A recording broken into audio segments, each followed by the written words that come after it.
All right, I'm here with David Azizi from the law offices of David Azizi, and we're going to discuss something that has been very big news over the last 2 days, and that is the Chicago train derailment that happened Monday morning at 3 a.m. And fortunately, we're not going to downplay the injuries, but the fact that it did happen Monday morning at 3 a.m.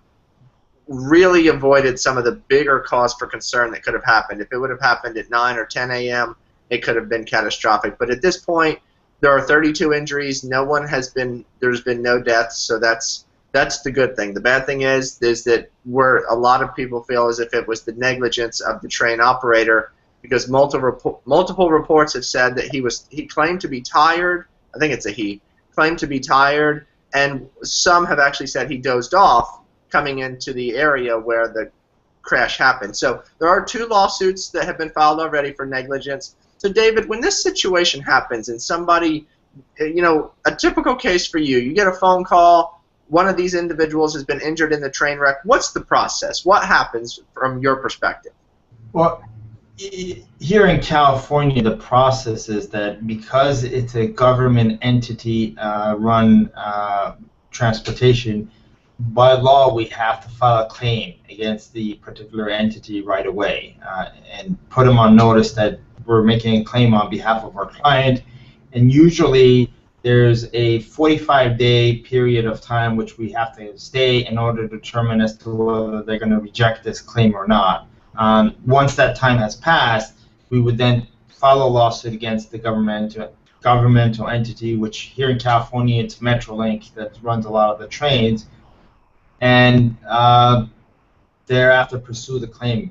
In my experience, most governmental entities, they reject or deny all of the claims.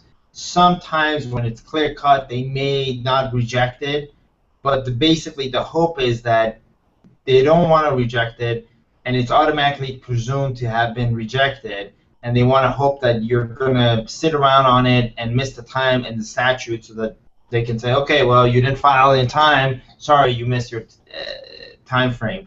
The one that happened here in California was called the Chatsworth collision, happened in 2008. There were numerous claims that were filed against Metrolink. In that case, again, it was determined to be driver error.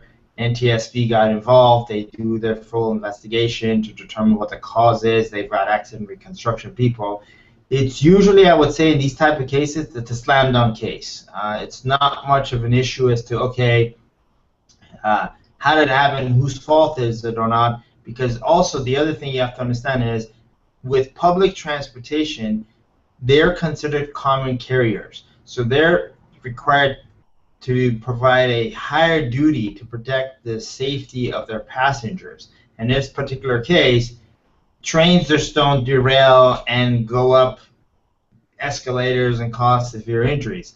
Somebody somewhere failed to do their job properly, and as a result, this incident occurred. It could be, like you said, as they're leading to it, is driver error. He dozed off, he fell asleep, he was going at a high rate of speed for the condition that he had to come, and as a result, this unfortunate accident occurred. And I do agree with you. I think it was a blessing in disguise that it occurred late in the morning hours. Otherwise, if it had occurred at a point in time, which in the Chatsworth collision, that was when everybody had left work, were in the train on their way to go home. So this train was, in the Chatsworth case, had full amount of people, and the people that were in the front car where the conductor is, unfortunately sustained their demise because of the head-on collision that it had with another train. So I'm glad, as much as I would say that I know people were injured in this case, I'm glad that nobody lost their lives as a result of this Chicago train accident.